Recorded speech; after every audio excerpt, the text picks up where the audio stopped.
you were commenting too, and I'm like, okay, yeah. I think we got some fun stuff coming here. So post it over here real quick.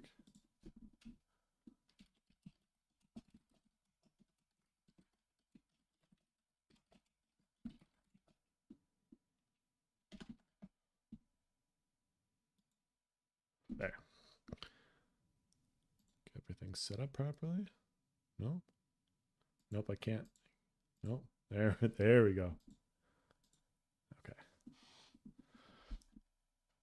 Okay, we are set. You want to do a quick mic check? I suppose I should have done that earlier. Yeah, sure. Check. 1, 2, 3. Check. Okay.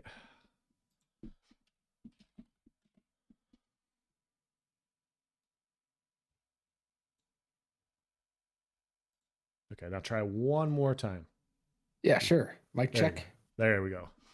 It was my end. I don't know what it is, but my Windows, occasionally the sound mixer just drops down to 0 on like specific apps. So I have to go and reset it sometimes. But we're good. We're good.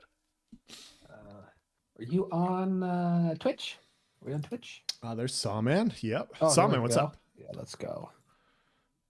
Oh my God, Elsie, you're so handsome. That is not me.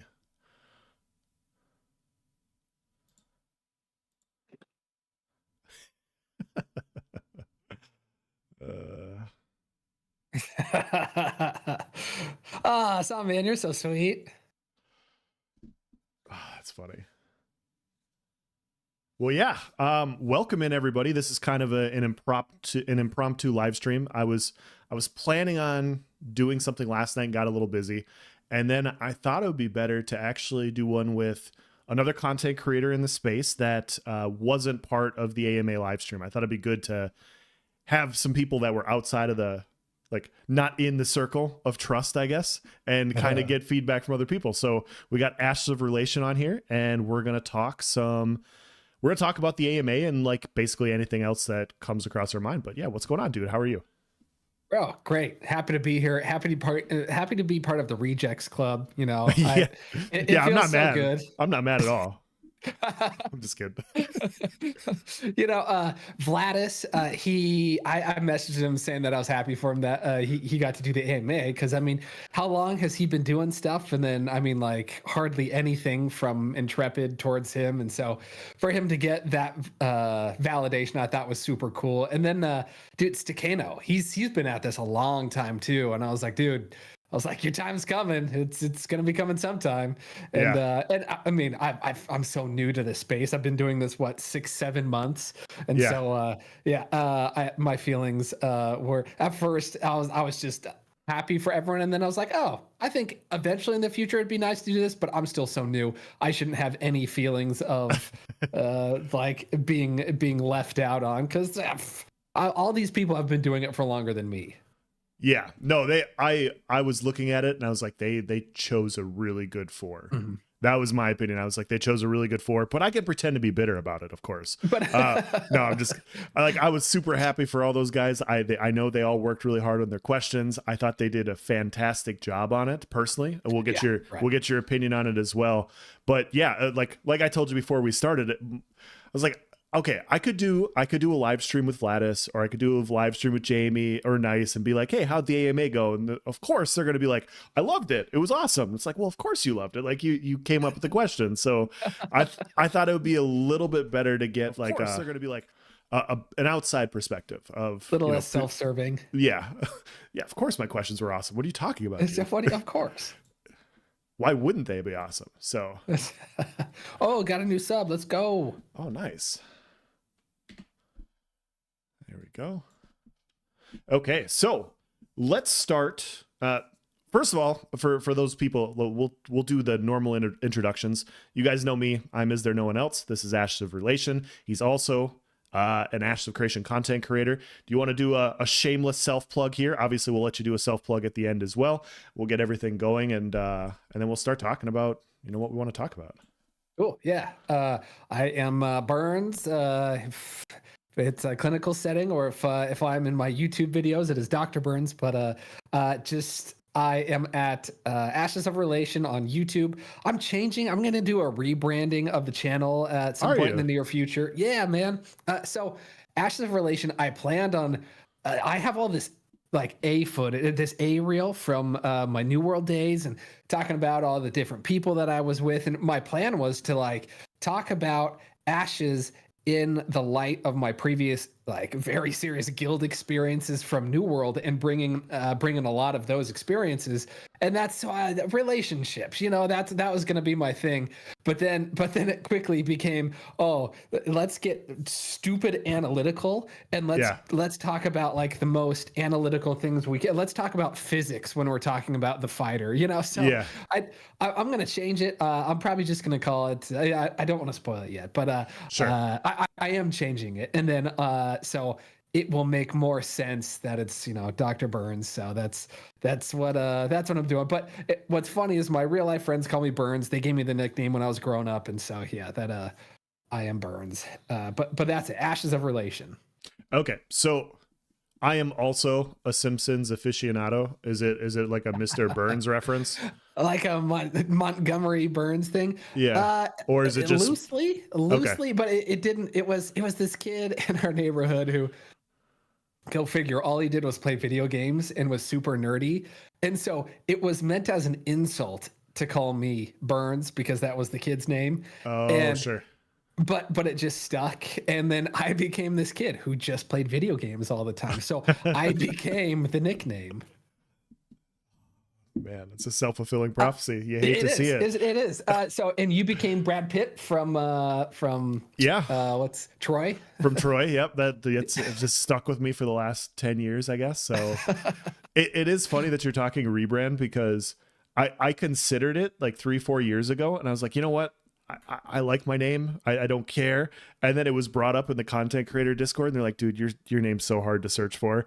And I'm like, it is hard to search for. And I'm like, yeah, I probably should change it. I should change it, but I don't know what I would change it to.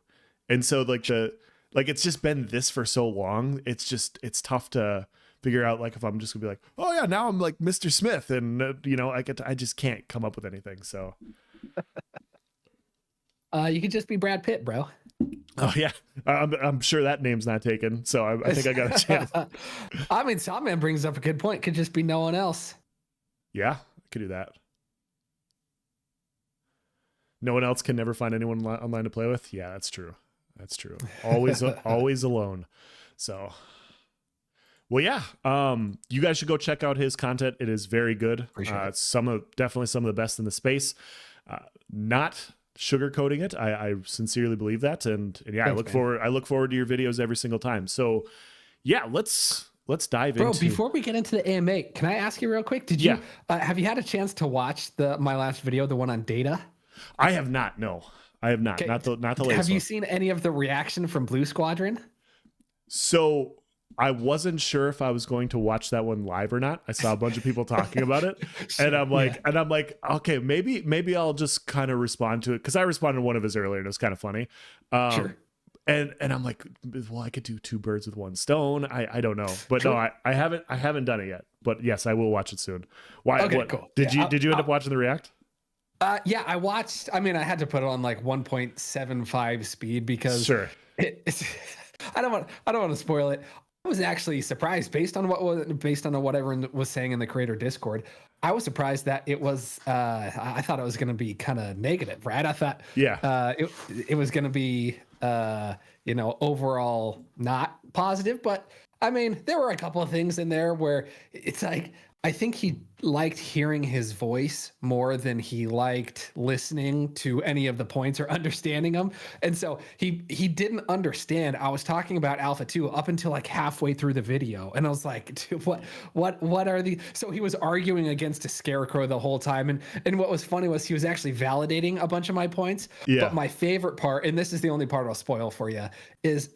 when he talks about Mendelian genetics, and he's like, what? This guy has a Punnett square here, and he's got two of the same horse? That's not Mendelian genetics. Like, he's just going to get the same thing.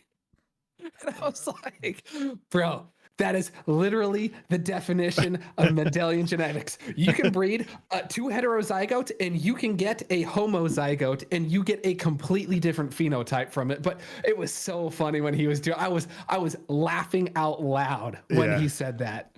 Yeah. So, anyways, I'm sure you'll enjoy watching it at some point. Yeah, I'm not sure how I'm going to do it, but I'll watch it later. Okay. First of all, I want to say, Careerian, thank you for the raid. Appreciate it as always, guys. Go. The space is always great. Yeah, I watched his 2 weeks ago. His reaction 2 weeks ago, and he was talking about he was covering Rive Genesis video, like why it's taken so long, and I'm watching the video. And I've seen some of his stuff before. Like I know who he is. I know what he's about. It wasn't I was like, okay, I know what I'm getting into. And immediately in the video, they're like, yeah, the game's been out for, this long. This is why it's going to take longer. And he comes out and he goes, yeah, BDO only took 2 years. Yeah, and I'm like, the fuck it did, man. Come on. like that's crazy. You can't just say it again. You can't just make shit up like that. Well, you can, but it was funny. I responded to, I clipped that part and put it in my most recent data video, just kind of as a meme and almost as a jab. Like I wanted him to respond. Yeah. Or wanted him to watch it. And sure enough, he did, which was, it's like in the rap world where you only you pick on the people that are bigger than you. I mean, he's got a bigger audience than me, so it's great. All of this attention. I don't care what you think as long as it's about me. Yeah, yeah. I mean, and the thing is like he covers like a lot. Like you can tell that he knows a decent amount, and then he covers stuff as well in like a very abrasive, annoying, like I'm pretty sure it's a shtick. Like most of it's just a shtick to just like get people to hate watch whatever he's doing. But yeah, it's successful. It seems to work every single time. I'm surprised he does it though, because on his channel, the least successful videos he does are his Ashes of Creation videos. Like nobody watches those in relation to his other videos. I mean, his like Korean girl simping videos, like those do way better, so he's it's interesting. I think he just enjoys the back and forth about stuff, and he enjoys being talked about, and so he has I think intentionally uneducated takes on Ashes just to stir up drama because he thinks it's fun, and I get that to some extent. Yeah, I get it too. And like if I'm looking for, I don't know, it depends on what I'm looking for, right? Like if you're entertaining and like I can just ignore everything you're saying as long as it's funny. But yeah, like I don't know. I don't know what exactly he's doing. But yeah, I saw it created an entire hubbub today, and that was pretty amusing. It was hilarious. Sawman says I can never make rage bait. Yeah, I know what you're talking about. That's gonna be funny too. Just wait, Sam. I'm gonna start. I mean, I already say the word niche wrong, Sawman. So I'm gonna make some React video to Sawman and try to stir up some drama. Oh, you absolutely should. American man fights with British dog, and that's how you can title it. It'll work perfectly. Pocket says the first blue video I unfollowed the dude just because of how uneducated he was about it. He was trying to talk about and now hearing this. Yeah, yep, I totally get it. It's pretty uninformed. That's why I was thinking about doing a react on it, because it's like some people don't know some of the stuff he's saying is wrong. It's like it's very clearly wrong, and it's easily provably wrong. So I thought about doing it for that reason, but we'll see. Okay. But yeah, we don't have to talk about somebody else. Let's talk about other people that we know and like. No, I'm just kidding. I don't know anything about Blue Squadron. But yeah, so for those of you guys that don't know, last Friday we had an AMA. Well, not me and Mr. Burns here. We're not upset about it. We've already said that. Not at all. We already said that, guys. So quit bringing it up. Anyways, Jamie Chaos, Vladis, Nice, and Sunny from Loreforged all got to participate in the AMA. They all did a fantastic job. I wanted to get your initial reactions on what the AMA was. Your overall, like, what you thought about it, I guess, in a grand scope. Sure. Loved it. I think this was the best AMA we've ever had. Got a ton of new information. It was so cool how there was so much community involvement with getting the questions. I mean, Voices of Vera from Nice's side, right? When you guys were talking about that and you were helping mediate the chat with what questions are appropriate and what, I mean, that was so cool. It's so Yeah. awesome that it was crowdsourced knowledge too. Yeah, we were Yes. able to phone in friends on this, which was nice because in the past there have been AMAs where that wasn't done and it was very obvious, right? Because there Yes. were questions that were everyone already knew the answer to, or it was just on balance and stuff. And it's like, why would you ask a balance question before we're even balancing? So I thought it was my favorite AMA ever. I mean, what was your gist of it? It sucks that I'm going to agree with you because I wish I've watched all the other AMAs as well. And I did a video on Friday or live stream on Friday, and I came away with the fact that, you know, what I like about what Intrepid does is they really workshop with the community. Like they have their idea, they have their goal for what they're trying to make for a project. But then when they have like where they want feedback on, they iterate with the community. And I think that's so insanely valuable. And the fact that the content creators did the exact same thing, and they're like, hey, we're gonna bounce these questions off the community. I know for a fact that Nice did that. I know Vladis did that. I'm pretty sure Jamie did that. I'm pretty sure Loreforge did that as well. And their questions reflect that. Their questions reflect a bunch of people collaborating together on coming up with the best questions possible. I thought it was really good. So what was your favorite question that was asked from all of it? Oh man.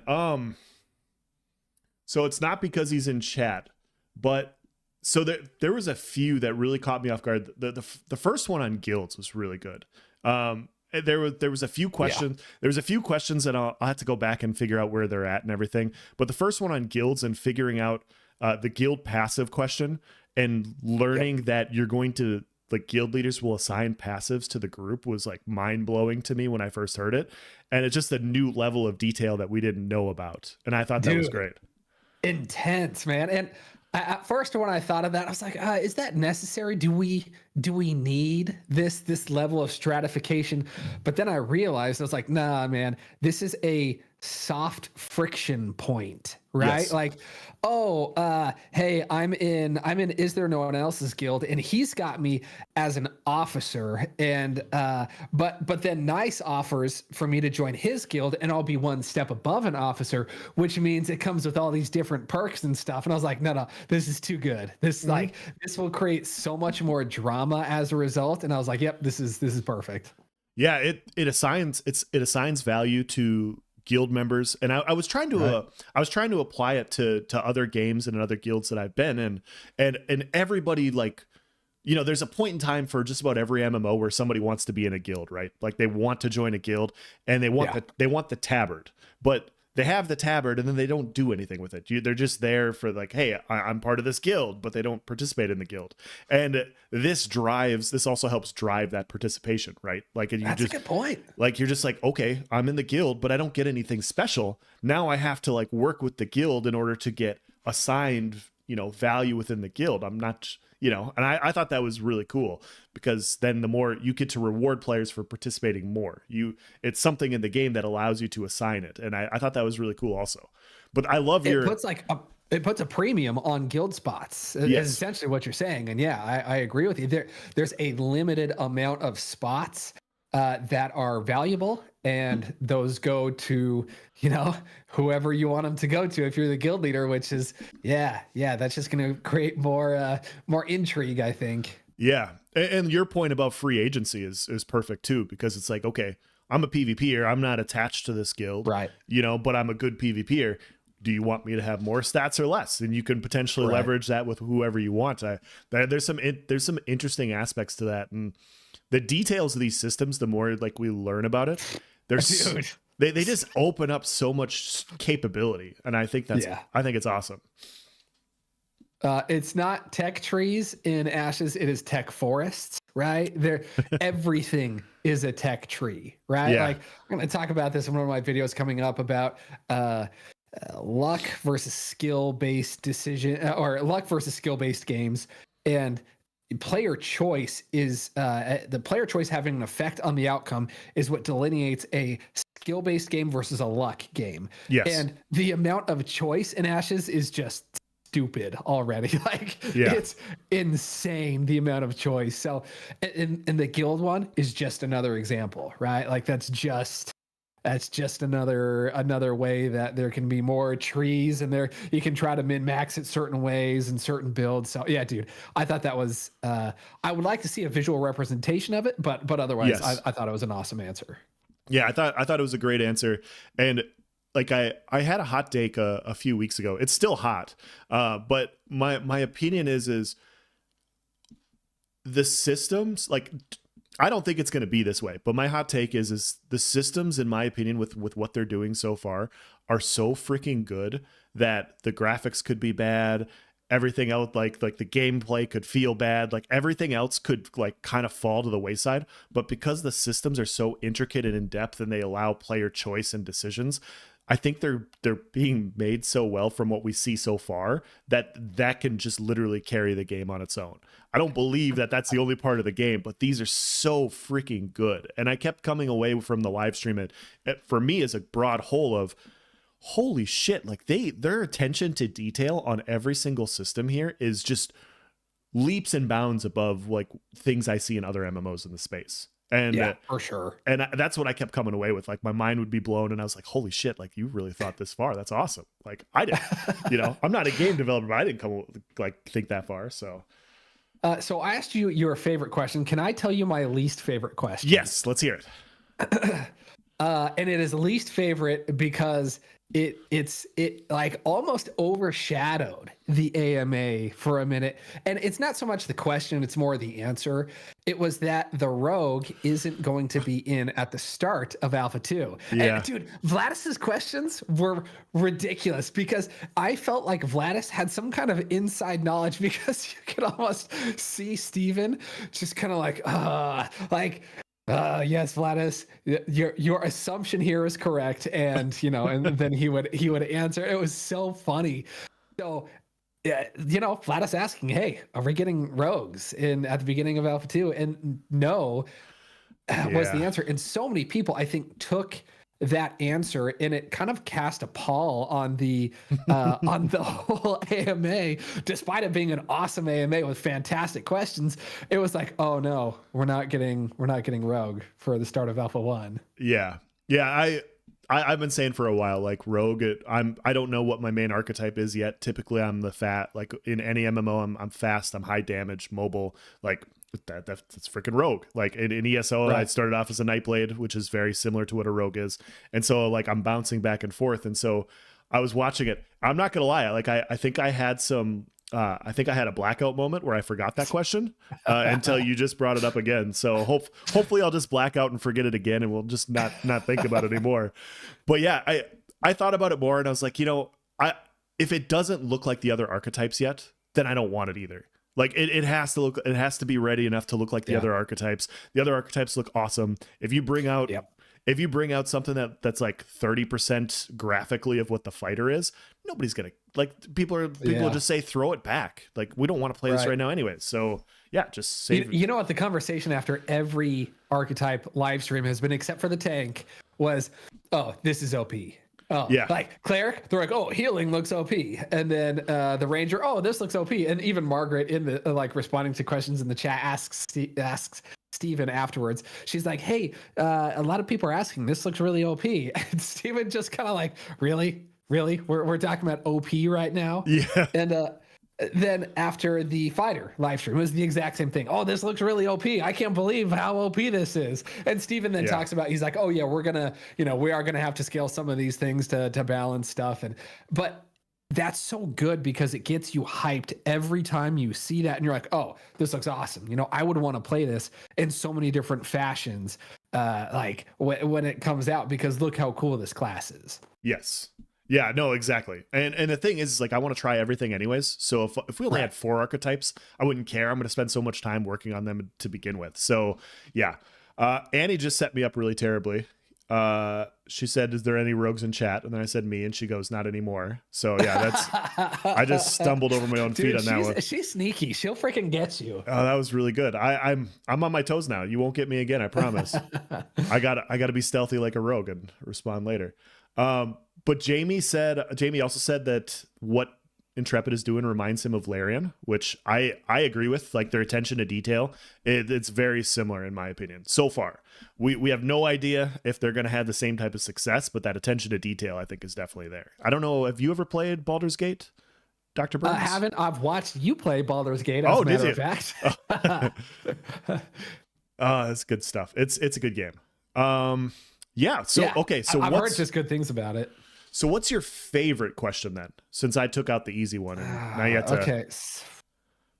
So Sonny and I, his economic question, that is one thing that he and I have talked about for months now. I had him help me on an economic video, one of my first forever ago, that I did about tulip mania in the Netherlands. Okay. And I had him as like a guest on that video, and he talked about MMO economy stuff. And so he and I talk about an MMO economy stuff a lot with Ashes. And so he and I were messaging about that question.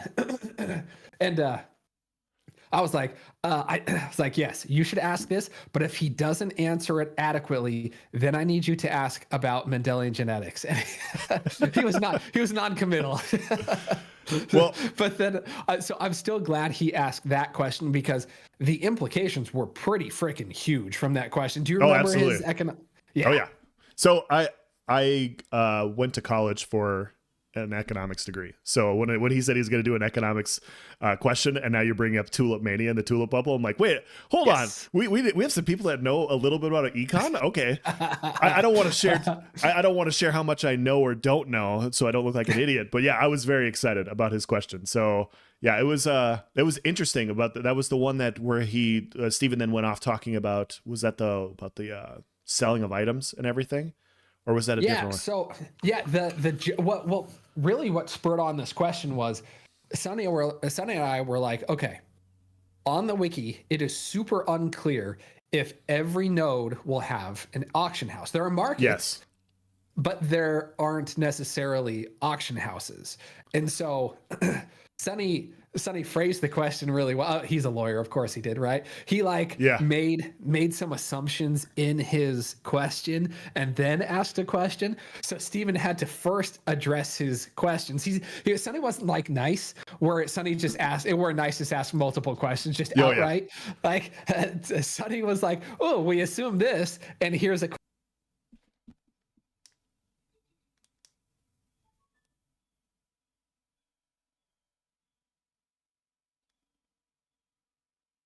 What happened? Did we drop or something? Yeah, for whatever reason the audio dropped. Can you restart that thought? I don't know why that happened. That was weird.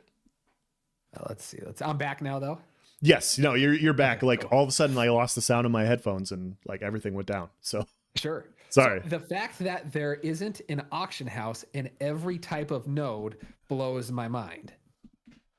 Right? Like in a scientific node where you vote on who's going to be the mayor, it could be a metropolis or whatever, you can do all these things in there, but there's not an auction house at that metropolis. Like, there is no place for you to go buy and sell stuff from everyone. Now, Stephen was talking about having player stalls and setting up little individual shops. Yeah. But the stalls, cool, right? I mean, fine, but no auction house, which that blew my mind. I've never played an MMO that doesn't have an auction house in a major city. Have you? No, I haven't. I'm very interested in seeing how that's going to turn out, because it's almost like it's going to set up time people scheduling sales in a timely manner, because for me, like, we've always had auction houses, or we've had guild hall, like guild stalls in a city in the same area. And I would always go to the same big cities because it had everything. But the fact that you're not going to have a localized hub for everything. It's like, okay, well, how the hell are you going to get this stuff? So Like Jamie said, it forces you to use the vassal and caravan system. Yeah, for sure. I mean, Yeah. but if you have a like a scientific metro and it has vassalized, whatever, like in the economic node, for example, like the metropolis won't have an auction house still, which I'm like, I scratched my brain over that because in my mind, now it's like, oh, okay, well, I just want, like, my guild is going to be the contributing guild of a node, I want that node to be an economic node because those are going to be popping, right? Yeah. Like I can't imagine a node without an auction house doing well. Am I off base here? Else chat? What? Oh wow! Look at all these freaking. Oh, thank you, Viral, for gifting me a sub to Else. I appreciate it. Look at that. Wow, thank you so much. Yeah, so I've never played an MMO without an auction house. I think it can work in twofold of a way. Like let's go through extreme examples here. So let's say you find a duplicating glitch, right? Where you're able to duplicate, well, let's say that there's a very popular MMO that exists out in like 2021 where they're able to recreate a large amount of items, hypothetically, of course. Like this is no, I really have to go hypothetical on this. Yeah, this is wow. This is super hypothetical. I'm just coming up with something in my head ad hoc. So, Viral, thank you for the 5 gift. Got it. Yep. Okay, thank you for the 5 gifted subs, by the way, Viral. But let's say hypothetically this can happen. Well, if you don't have an auction house, it doesn't spread as quickly, I suppose. So I think one of the potential benefits are holy shit, I guess we got a hype train going. Let's go. Well, I just get a Dr. Burns face cam on my live stream. We get a hype train. So I'll remember this in the future. No, but yeah, I don't know. Like I like the ease of access, but at the same time, yeah, I guess I'm not against it. I'm trying to think and talk at the same time. I guess I'm not against it because of the fact that it just, like, you will have people that will just go out and they'll want to sell things. They'll have their stalls and like you'll have to go and try and find this stuff. But yeah, it just stops, I guess, the flooding of marketed goods, so to where like things aren't just out there in the space. I think that I could see it going both ways, I guess. The market will be interesting. It'll feel like a bazaar, right? Because everyone's going to set up their shops and stalls and all that stuff. And, like you guarantee people are going to be spamming local chat, like trying to sell their wares, right? Like it's going to feel like you're walking through the Seattle fish markets or some Middle Eastern bazaar and everyone's yelling at you, hey, you'll buy this, so almost free. So I think that'll be interesting. I will be interested to see how that plays out, though. Yes. Because players are much like a stream. They'll go where things are easiest, right? Where it's the smoothest. And man, I think economic nodes are still just going to be the node meta in that case. But yeah. So we have a level 3 hype train. Like Jamie's gifting subs, Annie's gifting subs. Thank you so much. Thank you so much, everybody. That's crazy. Yeah, it's gonna be interesting. And it's funny because there was another question that was asked earlier about crafting. I think it was Jamie's question. I could be wrong, but he asked like master crafting. Is it available only in the main town nodes? Like we had a discussion on Voices of Vera a week or so ago. I can't remember the week for it, but we were talking about like main city hubs, right? And like how valuable the main node is going to be. And my contention has always been, because you don't have a global auction house, because it doesn't go everywhere, everybody's going to go to the biggest nodes. They're going to go to the biggest nodes for grand, like if you want to, and this just reconfirms this in my head. Cause like, if you want to go get like the top end resources, if you want to sell the top end resources, you're better off going to the main node, because that's where more people are going to be. The chances of drawing that attention will be there. And so, it's interesting because you're going to have situations to where maybe, you do get vassaled and your node is vassaled and you're not the main node, but it's like, okay, whatever. Like I'll just go over here and get my stuff.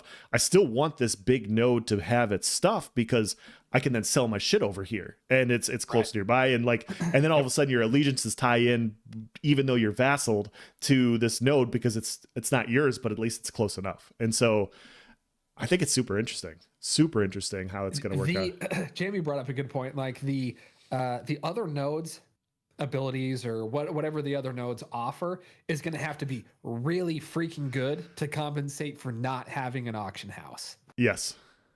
Yeah, exactly. Sakura Chain, thank you for the follow, by the way. No, that's exactly right. And like there's times where I'll go around and I'll shop for deals, like in other MMOs and stuff, and I'll try and find the cheapest possible thing. And there's other times where I'm like, I know I'm going to get everything here and I need so much shit. I'm just going to go here. And I know they're competing with a bunch of other major guilds. I'm not going to get ripped off over here. They still have to compete. And I think that's how the nodes are going to function. You're just going to, those will be your one-stop shop, and it's going to be very this game is going to be so communicative because of everything they're doing. Like, big node pops up, everybody's going to go to the big node. And then big node gets attacked, everybody that does business in the big node is going to want to defend the big node. And I think it's going to be fucking awesome. Yeah, I think so too. And it'll be interesting to see in the upcoming live stream when they do, I think it's Node Wars. I mean, chat else it's Node Wars, right? Yeah. Yeah, this month is Node Wars. I am so excited. I'm so fucking excited. I'm pumped. I mean, I love large scale PvP. That is my jam. In WoW, in vanilla WoW, I tried to make large scale PvP like a thing, and it ended up, then they came out with the honor system afterwards, and it like destroyed whatever me and my guild were trying to do. We were trying to go, and we would do this and some people are like, oh, it's such a terrible experience for everyone else, but I thought it made the game real. We would go and we would march on other cities, and we would kill the quest givers, we'd kill the guards, we'd kill the lobies, we would kill freaking everyone we could, and it was great. Like, it was super fun. Like, we did it at Hammerfall first, and then we'd go to Orgrimmar, and people would have to flag up in order to attack us, but then we'd kill them every time, and it was a lot of fun. And then in New World, what I liked was the wars. I mean, there's no way I would have played New World I did like arenas, but the wars I thought were super fun when they worked. Yeah. And so I'm really looking forward to large scale PvP in Ashes, and with Node Wars versus Castle Sieges, right? So Castle Sieges seems to be, it's like my guess is that it'll be 250 versus 250 capped. You have to be registered for it to fight. I think that's what's going to happen. Node sieges, though, however, I don't think that's going to be the case. I think it's going to be whoever signs up on either side then, fights. And it's kind of like combat. It's voting by combat. Like, I want this node to go down, so I'm going to attack it. Yeah, exactly. What are your thoughts on that system? It's so cool that I'm talking to another person that plays New World. So now we have three of us, you, me, and Nice. All three of us. but it's funny. I never got into the wars in New World because so when I would play, I would have to hop on after the girls would go to bed, and the wars would be done. Like, they would just they would never work for me at that time. But then they started doing invasions, and I could get on for invasions. I don't know if you know about, are there influence races? I don't know if you heard about those later. Yeah. So I had, by the time I quit, they weren't doing influence races. I saw YouTube videos on it, and it looked fun. Yeah, it was pretty fun, but it was very zergy in the same way. Yeah. It wasn't as competitive, but it was still fun. Like, it was still functional large scale PvP. That was a lot of fun. Like, you get some really fun outnumbered fights, and that type of community is a lot of fun. What you're saying about New World as far as their wars and their influence races, they just happen way too often. I think I mean, for the people that really enjoyed them, that really got into it, it's great for them. But for everybody else, like, it was just tough to be on at that time on a regular schedule to want to be able to do wars. And I don't think nodes are going to function that way. I think nodes are, like, I guess the comparison I'll make is New World's war system is kind of like a regular season basketball game, whereas a node war is like the NBA finals. Like, it's gonna be a big freaking deal when it happens. It's gonna go down on a much smaller, like, less often, but when it does happen, it's gonna be fucking sick. Like, it's just everybody. I'm gonna try and sign up for every single one because I don't think it's gonna happen too often. So. Yeah, I think you're right. Yeah, totally. The New World Wars. I mean, there were some nights I was in 4 wars in one night. Wow. and it was a blast. Like it was so much fun, but the forts, they all become the same after a while, and there was only 20. Let's see, I think almost 2,300 people per server at the time, and you just fight the same people over and over and over again. Yeah. It wasn't. It lost a lot of its luster after a while. So having all these different types of PvP, I mean, when you think about the different types in Ashes, I think we're gonna be very busy, and I'm looking forward to that. Yes. Yeah, and I think like what you said about arenas, just as just a quick segue back, I think arenas would have carried a lot more playing power if they had more maps, if they had more more variety. Or dude, what if you had, heaven forbid, another OPR map? Oh my god, man, how hard would that have been to do? Yeah, I was live streaming playing New World one time, and I was losing it over the one OPR map. Not in a, like a super bad way, but like I just walked to an area and I'm like, dude, why couldn't they cut out this section of the map and turn it into an OPR map? Like how hard is it to take some, like you already have it exist? Why can't you just pull that out, make it its own thing, and just all of a sudden, boom, new OPR map. Like it can look like the world. Like that's some of the best parts about some maps, PvP maps, is they look like the areas you normally go to. And because it's AGS, bro. Like remember when they did the update to the character story or the leveling system up to level 35 or whatever? Yeah. Which was so stupid because they didn't have any new players. But anyways, they put these little fortresses in. And I was like, bro, just make this like a 10 on 10. This side has to take the fortress. This side has to defend the fortress. I mean, could have been super cool, but AGS doesn't know how to make MMORPGs. They don't know how to make good games. If they were going to make a good MMORPG, they would have done it by now, but they haven't. And now they're working on the Lord of the Rings one, and it will be terrible. That breaks my heart, man. Dude, it's so sad. And I mean, and it's Third Age. For a while, it's like, okay, this will be easy to hate because I hate the Rings of Power. Like, and anyone that watches it, I don't hate you. I just feel sorry for you if you watch the Rings of Power, because it is CW Lord of the Rings themed trash. It is so bad. But anyways, I thought the Lord of the Rings MMO was going to be on the Second Age, like that, or that's the Second Age. So sometime around that time period. But no, dude, it's going to be Third Age. It's going to be the Lord of the Rings trilogy time, like the Lord of the Rings online time. And I was like, oh that's gosh, terrible. This is so sad. It's going to be a travesty. But whatever. Sorry. I got us off the rails talking about that. No, you're good. I have watched every Lord of the Rings movie in the movie theater when they've come out. I've read the books. I am a huge Lord of the Rings fan. And I'm just not going to follow a gaming company. Like if they can't reverse New World and get it into a much more playable state, I love Lord of the Rings. I will not be playing Lord of the Rings online, like their new game. Like why put myself through that? So would you say you went on a tangent? Yeah. Dude, I love Lord of the Rings. I really do. So I'm the wheelhouse. I'm the, older guy that likes that fucking shit and wants to play an MMO. And no, I'm not interested. Not interested. Right. Yeah. Because they've done such a bad job connecting with their community, doing anything that the community wants. What's so funny is that, I started watching your stuff when you started covering Ashes. And I was like, oh, this is great. And then, but you had picked up New World in the interim as kind of an in-between game. And I was like, oh, this will be fun to see what his thoughts are. To see you go from, this is a fun game, the combat's really fun, to be like, it's getting a little stale, there's not much to do, to AGS, get your heads out of your butts, come up with some new content, please. I was like, man, this feels so familiar. Yeah. And I really don't hate New World. Like their combat's good. There's just not enough content. And the last video I did, I'm like, I'm just waiting for content. Like I'd love to come back. I had a lot of fun playing it. Like last fall, I had a blast. That's the most fun I've had playing an MMO in a few years. Was when they introduced the new artifacts and everything, and like it just opened up a little bit of build diversity, and they made it a little bit easier to acquire gear, and that was a lot of fun. And then it was just like, then they just went 0 Dark 30 on us for like 6 months, and it'll be 9 months before they reveal So I guess it's a baby at that point where they're going to reveal. Guys, we have a really big announcement. We can't say it kills us that we can't say, but we have such a big announcement. Yeah. And you know what it's going to be? Do you remember? I think it's the pilot of The Office when Michael Scott says he has a surprise for everyone. Do you remember that episode? Oh yeah. And then he just leaves.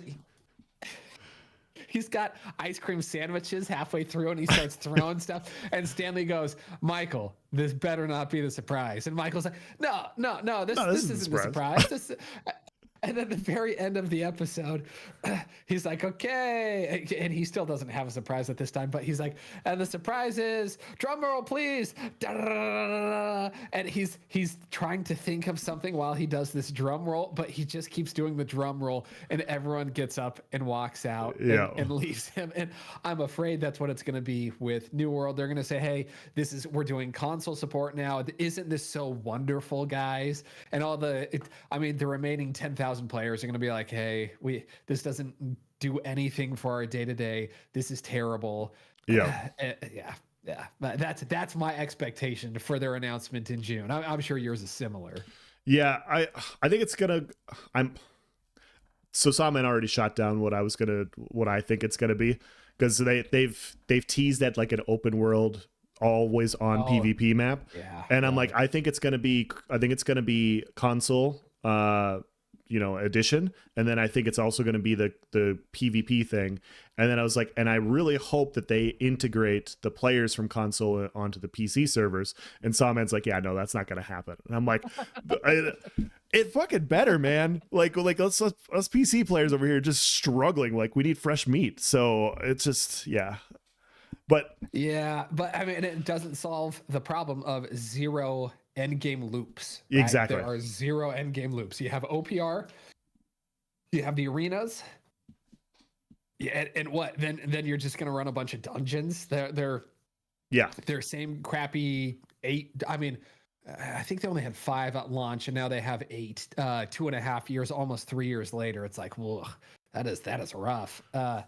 In my data video, I make the point that Intrepid isn't just making a game and then they're going to release it and be like, oh yes, it feels so good to release the game, because that's what AGS did.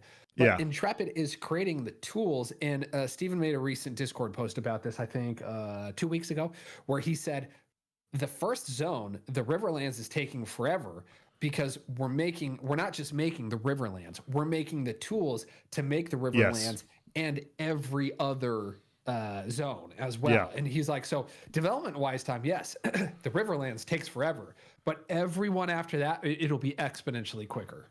Yep, exactly. And I thought it made a lot of sense when you think about like any sort of project you're starting at. It's like, okay, well, like whether it's woodworking, building, whatever, like you need to start with like how you're going to go about building to scale on whatever you're doing, getting everything set up properly.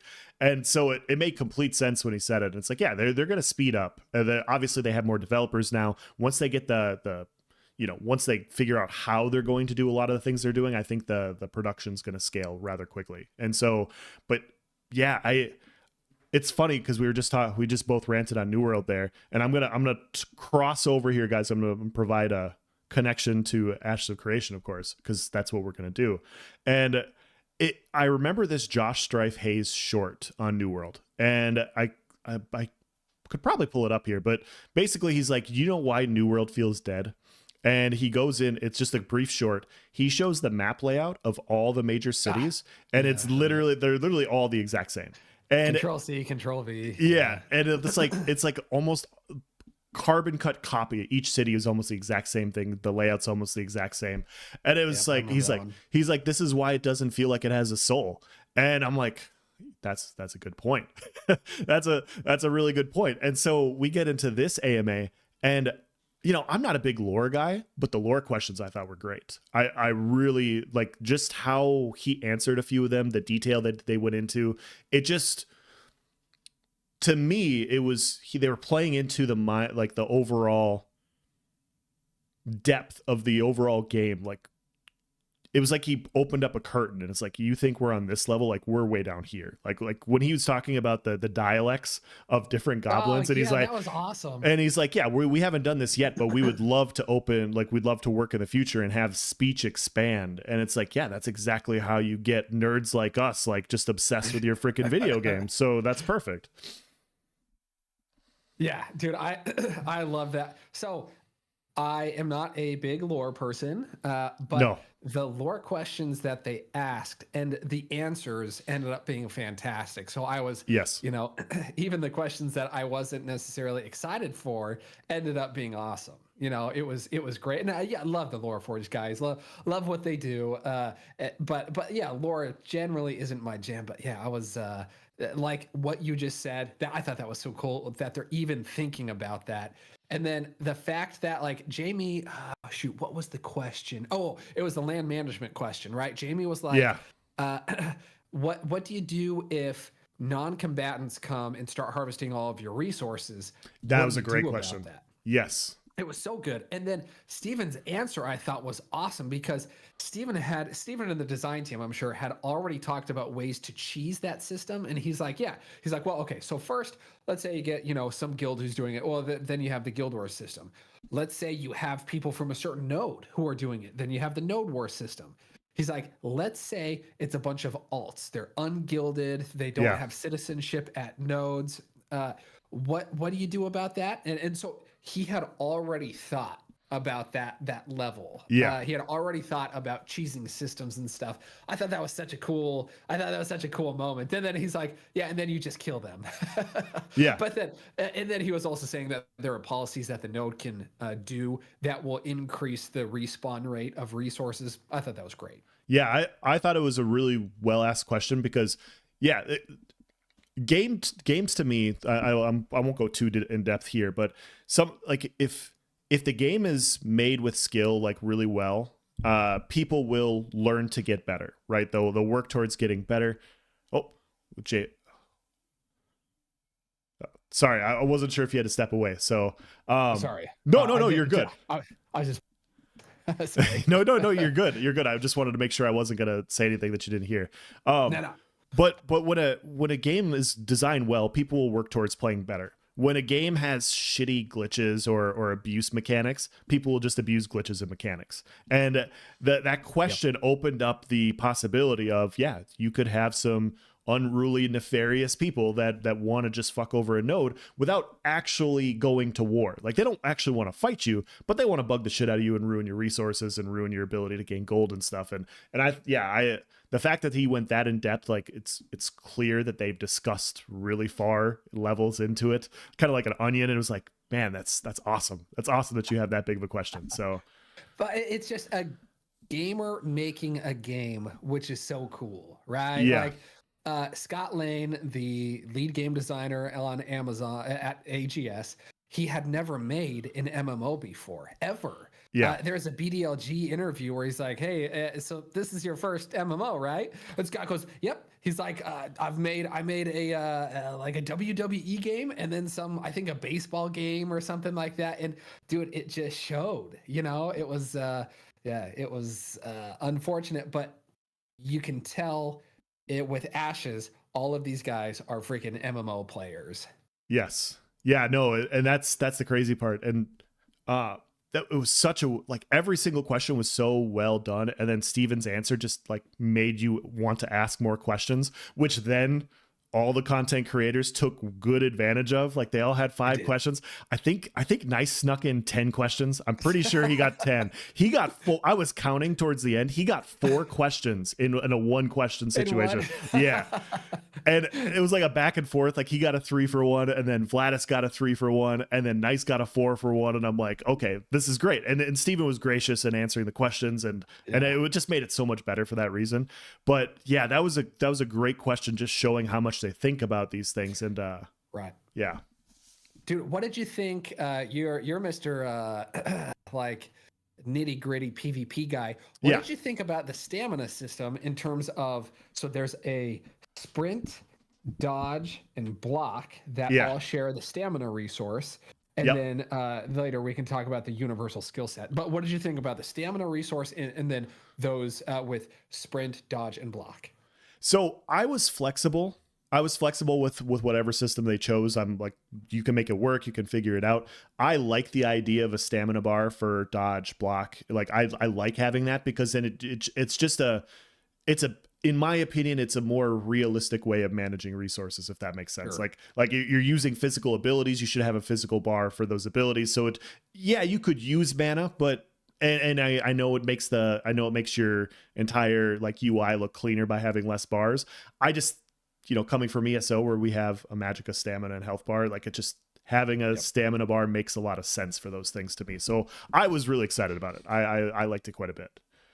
Yeah, I thought of you and Nice talking about like kind of granular PvP stuff when Nice asked that question. Yeah. And I like it too because with dodge you could use a charge system. You have 2 charges and you get 1 charge refreshes every 10 seconds or something like that. And so it's like, okay, I was trying to watch and see on the streams what it looked like they were doing. And then Steven talked about at some point, hey, we're thinking about doing a stamina system. I like a stamina system a lot because it forces you to play within certain constraints, right? Yeah. So if you're going to block, then if you're going to block a lot, then you're not going to be able to dodge a lot. If you're going to sprint a lot, then you're not going to be able to block a lot. So it makes you min-max, and it almost enforces the rock, paper, scissors system that much more. Yes. And I was like, man, I can't wait to watch the Nice and Else videos where they go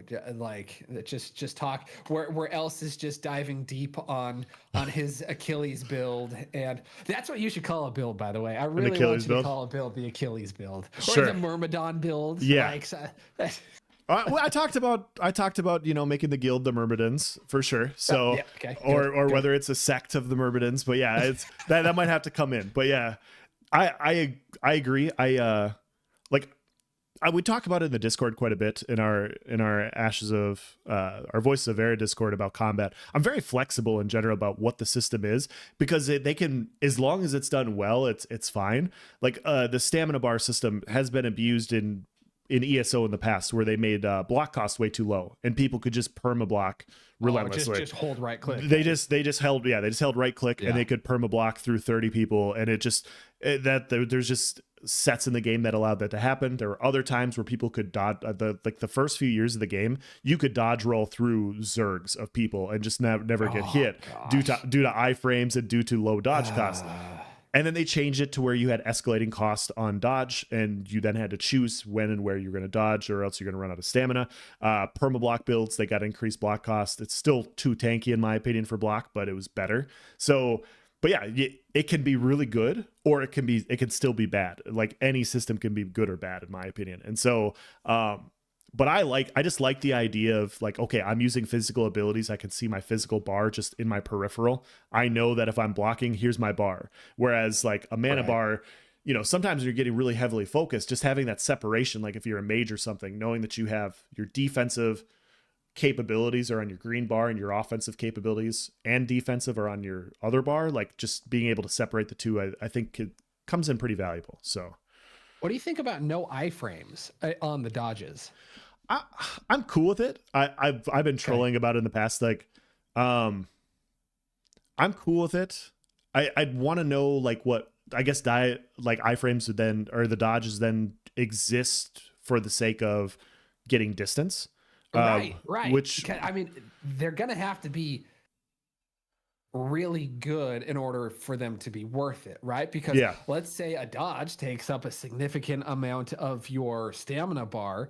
Well, like what would sprinting be a better alternative in the medium range? I mean, that's going to be interesting. My issue with I do prefer action combat because there's more choice involved. I think choice leads to player skill or potential skill. And so with all of the ranged combat, all of the ranged light attacks are tab. And then some of the abilities, it seems like a decent amount of the abilities are, you know, action based, which is cool, which is good. Yep. But the problem is, if you, let's say I'm a healer, right? I play healers a lot. I get someone locked on me, and I'm healing the crap out of my team, and they call out my name. I would like the ability to be able to bob and weave, to be unpredictable in my movements, to dodge attacks. Yeah. Unfortunately, if they're all locked on you with their, with their tab target, there's not much you can do. You can try to line a sight, or you can just distance. And it's kind of, it's not my favorite. I mean, I'm gonna make do with it because I know it's in ashes. There's nothing we can do to change it. I do prefer player choice though, and so not having iframes on your dodges. I like iframes on the dodges because it increases choice that much more. It's like, oh, okay, hey, I'm going to do it at this second to try to, not get hit by this ability that's coming at me. That's just me though. If I had it my way, and I don't, guys, so don't get mad at me when I say this, but if I had it my way, I would prefer iframe dodge without dodge chance. That's just my personal preference. Yeah. I like the players to be able to choose when and where to block. I want the players to be able to choose when and where to dodge and have a small window for that to happen. Obviously you can have escalating dodge costs or only have so many dodges in your kit, so you're not dodge rolling through 20 people, you know, so you're not doing that sort of thing, and you just have infinite iframes. We've had it happen in the past. ESO had dodge chance at one point, but they also had iframe dodge. And that shit was so annoying for a bit. Oh, man. So you would attack somebody, and the way the game worked is they didn't have cooldowns and abilities, and so you would CC somebody, they'd be CC'd on the ground, unable to move, and you go in for your execute, dodge. Then they'd CC break, and then they would heal back up, and you're just like, man, I got to do this all over again due to RNG chance of you being on the ground, and like you just got a funny. It was.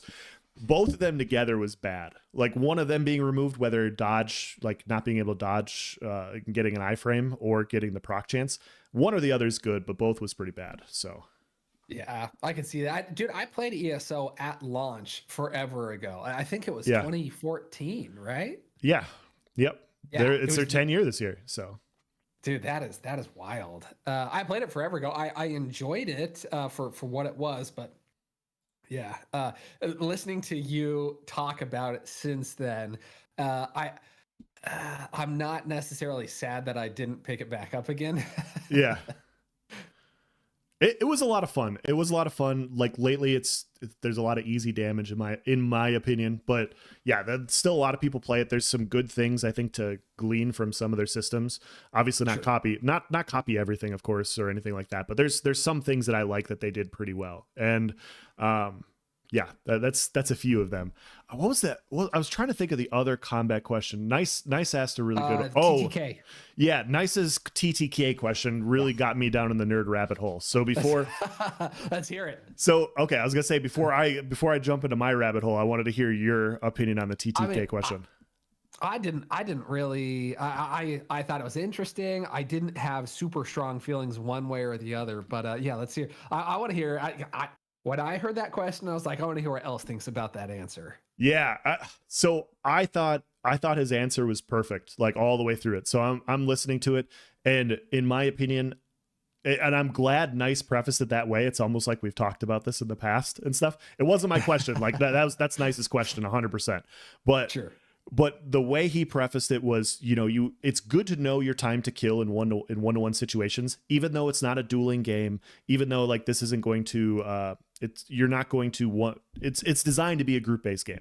Knowing what your 1v1 time to kill is very important, because you can then extrapolate that with support heals, and you can have an understanding of how long it might take to take out a group in a group v group scenario. So if you have longer time to kill in a solo situation to where, maybe a duel takes 5 minutes, 10 minutes infinitely, potentially in a group v group situation that those fights could last even longer due to cross heals and like other forms of support. And so hearing him say that, like, yeah, we want to have a short time to kill, and then Nice tied that in, like, okay, so how are small groups going to be able to fight larger groups? He's like, well, this ties in with it. If you have and it was funny because I said it right before Steven talked. I was like, yeah, you want the shorter time to kill because of this. And Steven's like, yeah, this helps because then you can focus out uninformed players. You can kill them quicker. You should be able to nuke people rather quickly in this scenario because like you're going to have so much more damage due to the lower time to kill. And he basically just said, get good. And I'm like, thank you so much. Like, it was so nice to hear, like, yeah, you're just going to have to learn how to play. And I was like, yes, thank you. Yeah. Right. And it was so fucking good. Like, having games decided by that instead of shitty mechanics is just the way to go. And so, and yeah, players will learn to get better if they have to. If they don't have to, they're not going to. So, right.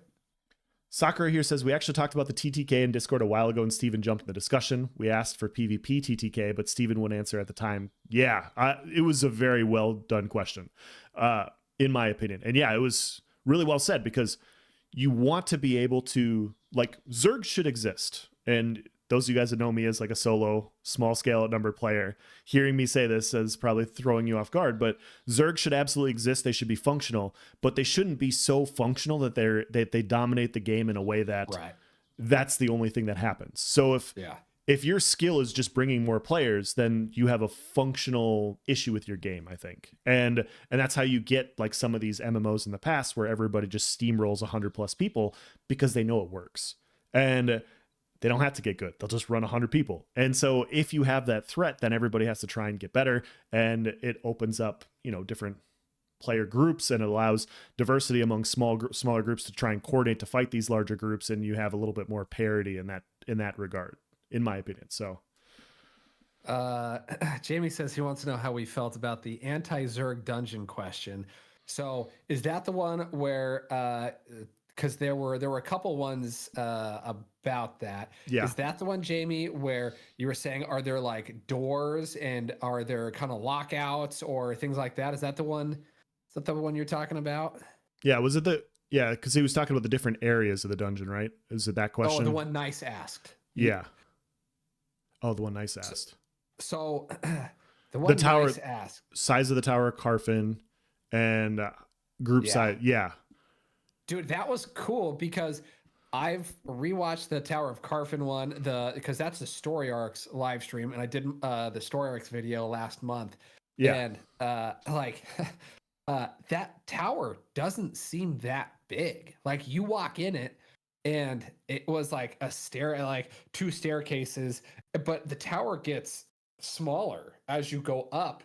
And so the fact that he said there could be 4 to 6 groups per level of the Tower of Carfin, I thought was really interesting. When he was saying that, I wonder if it's going to be. You remember in Harry Potter when they would go into the tent and it looks like a small tent on the outside, and then you go in it and it's this huge thing. Yeah. I wonder if it's going to be like that, because the way he was describing it, I was thinking about the size and I was like, that seems a little off, but what do I know? Yeah. I loved his idea of like different areas of the Tower of Carfin being different hunting grounds for different levels of players. I love that. I thought that was great because you want to make sure that lower level players have their areas to go that aren't always intruded upon by larger, tougher characters, like wanting to PK them and everything. And I thought that was a good way to go about doing it. So I really liked that answer. I liked all the answers, I'll be honest. So it really was the best AMA that I've seen so far. So it got me excited for open world dungeons because I thought that was interesting. He was talking about there will be rooms off of, this was Jamie's question. There will be rooms off of open world dungeons that are instanced, and it's like, oh, okay, yeah, do you have to like kill a certain number of bosses to get a certain number of keys, and then to do an instance to get in there and fight a certain boss? Because I do think there is a place for some instanced content. Absolutely. Having everything be open world, but having some stuff be instanced, I think there's a place for that. I think a lot of people will gravitate towards that. And so Ashes has something for everyone. You and I might be action oriented people. Yes. So what's great about that is we just play melee weapons, right? Yeah. Like, I mean, if I'm going to be a cleric, I'm probably going to have a shield and I'm going to have a mace and I'm going to roll freaking paladin or templar, whatever that class is. And I mean, you could be a fighter tank, you can do whatever you want, but you can customize your play style to what you want to do. And dude, I think Ashes has something for everyone. And that dungeon example, that answer was another example of that. Yep. JTK. Okay, sell me this game in 20 seconds. All right. JTK, it will be out in 3 years at the earliest. And so, no, I love the systems. I'll just say that I think the systems in this game are top notch. I'm really excited to get testing later on in the year. I think the systems for how this game is designed, it gives you enough freedom to choose to hang yourself or somebody else. And that's the best way to make a game, is to like give the players the freedom. And I think that's the best part about it. Jamie was talking about the anti-Zerg question from the bosses, right? So, yeah. What? Okay, yeah, my bad. I love that. I love that one too, because they've talked about different anti-Zerg mechanics that bosses will have. Yes. And Steven specifically said the bosses, it didn't sound like they'll just become, bullet sponges, right? Where it's just, they have 10 million health all of a sudden. It sounds like they will have more AoE abilities the more people come and attack, which I thought was fascinating. And then I instantly started thinking of ways to game it, right? Like if like if I'm running past and I don't like the squad that's attacking, I'll have my squad like throw a couple shots that way and then back off and see how that goes. Yeah, so I know Nice did a video on this as well. We've talked about it quite a bit, but a lot of games suffer from just new content and everybody rushing into an area, and they make all these cool elaborate bosses, but you have 100 people attacking it. It's not fun. Like the content becomes unenjoyable because it's just so boring.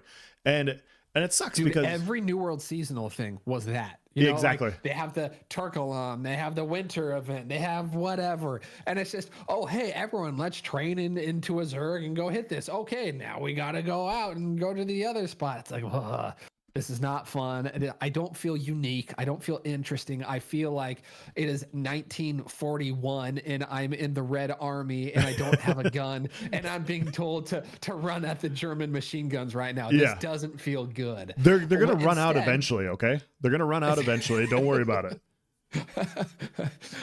I like feeling like I'm contributing in some way to whatever I'm doing. Where I am, what unique combination of things that I have when I bring it to some encounter, I like feeling that I contribute and that I matter. Whereas, just big Zerg encounters like that doesn't appeal to me. And so I'm glad Nice asked that question. Yeah, they had so the winter event, and I did. Guys, we'll stop talking about New World, I promise, when we feel like it. But so the New World winter event, it was interesting because the last time I did it, they actually scaled it up quite a bit, so it took quite a few people to kill. Yeah, but here's the problem you have is if you had too many people, it still was really fast. If you didn't have enough people, it took forever. You just couldn't do it. Yeah. Right. And so you're still suffering from content. You're like, okay, we need the perfect amount of people to have fun to do this content. And that was the shitty part, was just like, okay, you don't have a scaling boss, you don't have scaling difficulty. So if 5 of us are here, we can't fight it. We need 15. Okay, well now 50 are here and now it's not fun anymore. Like it just and then it was just like the repeatable, okay, you got to do this 3 times a day for a week. You have to continue to do this. And after a week, then you got a prize. And it's like, okay, well, why would I want to do the same boring thing 21 times in a week? Like what's the fun about it? They're like, oh, well, you get a costume. It's like, right. Thanks. Yeah. Thanks. To New World's credit, I am grateful they never did pay to win, which is more than having more than I can say about a lot of MMOs. Blue Squadron responded to my video, and he was laughing about people paying to win in MMOs. He was talking about monetization practices and talking about Intrepid. But it's like the dude plays BDO, which slice it however you want to. It's pay to win. It's pay to convenience. I don't care if you can pay money to get ahead. That is pay to win. It's like, I mean, you could just say BDO players are experts on monetization. Yeah, right. They know all the different ways that a game could take money out of their pocket. Yeah, so Viral says projection 100%. That's all it was. Yep. And I don't know if BDO is going to be the case. Like, we've talked about this. Like, Ashes isn't going to replace World of Warcraft. It's not going to replace like a lot of big games, but it's definitely going to come for the heads of some really shitty games. And it definitely is going to headhunt some very small, very shitty games. And all I'm going to say is there are some communities that are barking a lot louder about this game than others. And it just sounds to me like they're a little threatened by what's happening. And it's kind of silly because we're like a ways off, but you could like, I can't tell you, man, I don't know if you get these, but I can't tell you how many times I've gotten comments on my channel of people saying BDO is better than this game. BDO looks better than this game. And it's like, for me, it's Guild Wars 2 players. Is it really? Guild Wars 2 players lose their minds on my videos. And it's like, I've had to delete 50 comments maybe from exclusively from Guild Wars 2 people who just can't stand the idea of Ashes, and so they boost my metrics by posting hate comments. And it is hilarious. Yeah, that's great. I haven't gotten any Guild Wars 2 ones. I've gotten quite a few BDO ones. They're like, this game sucks. It's vaporware. BDO is better. And it's like, bro, I don't care about BDO. Like, I'm sorry. I'm glad you like it, but yeah. Yeah, to Annie's point, I don't like video games where it looks like, you know, there's some frilly princess with gigantic boobs and like a tiny little bikini armor, and she's like making these like super like girly feminine noises as she kills a gigantic dragon, and it's like I don't know, like that seems a little strange to me. I'm okay to have, you know, women killing a dragon. That's not what I'm saying, but just the unrealistic, dumb, weeby nature of those games just turns me off in so many ways. Yep, I'm the same. I did pay for BDO because I have a few friends that play it, and they're like, hey, do you want to? Okay. And I was like, and I didn't play for years because I don't want to play a pay to win game. And when the game first came out in America, it was very pay to win. If you wanted to be at a top tier level, you had to pay to compete. And I know people that spent thousands of dollars on the game. I am not judging anybody. I want to be clear. If you're enjoying BDO and you have excess cash that you're enjoying spending on the game, I'll judge you. More power to you. I just didn't want to do it. And so that was my perspective. And I know they've changed it quite a bit and everything, but it's so funny just seeing how defensive some people are. I'm not even talking about content creators. People get very in their own like foxhole about their game. And it's like, dude, you being this defensive is telling a story that you're not trying to tell. So dude, what's funny, in my data video, I reference when I was on Voices of Vera, and you are featured in my most recent video, El. So Blue Squadron is actually responding to you too, not just me. Is he really? Okay. Well, now I'm gonna have to live react this video. And so Viral posted a screenshot. 1 second here. So he posted a screenshot in the Voices of Era Discord, and it said like it was the official guild thing, and it was like, is there no one else is doing it? And I'm like, what the hell's going on? Like, I don't know what this reference is at all. And he's like, you're gonna have to watch the video. And I was like, okay, I'll go watch it later. Let me see. So if I click on this, it's going to take away your face, and I don't know if I want to do that. Hey, that's fine. It's all right. We're taking away your face. Let's see if we can find it here. Yeah, new discussion. Let me just open up this link real quick. There we go. So you guys just saw all my private DMs on Discord and everything, and I did a fake post. Yeah. And I reference you in the video, it's right there. And so I see this and I'm like, okay, what the hell is this about? I have no idea what's going on. And apparently you said something, and I don't. That was in my data video, and I was just doing a visual example of people complaining on the forums, and this was me drafting a fake forum post, and this was my fake forum post. Sure. That's what I assumed what it was, but I don't know what he said about it. I can't remember that part. He said so many things. He said so many things. Fair enough. Yeah. Okay. Go ahead. I was going to ask you the universal skill set. What did you think? Okay, so Steven said there will be a universal skill tree that everyone has access to, universal. Yep. But it will share the points that you use to allocate for your archetype. So he gave the example in the first cleric live stream. He said every level there will be about 4 points that you get to put towards your skill choice and all that. So max level being 50, so that's 200 points total. From those 200 points, you get to allocate them into your archetype skills and then into the universal skill set. Sure. Which universal skill set sounds like it's going to be, buffs to sprint, dodge, block. What do you think about that? It's an option to open up more build diversity, which I'm a huge fan of. For sure. And so like it's not the same thing, but ESO has their class specific skills and then they have their weapon specific skills, which is different. I'm not trying to say it's the same, but like if one of your kits is kind of lacking, or if you want to do something else a little bit more generic, like you just want to have something else because you don't like that specific part of the kit, you can choose to go outside of your class kit. Right. It doesn't always feel the best, of course, but having the option I think is really smart. So yeah, I do like it quite a bit. We'll have to get in there and test and see exactly what the choices are, of course, because like it very well could play terribly and like the options could be bad, but I do personally like the option. What did you think?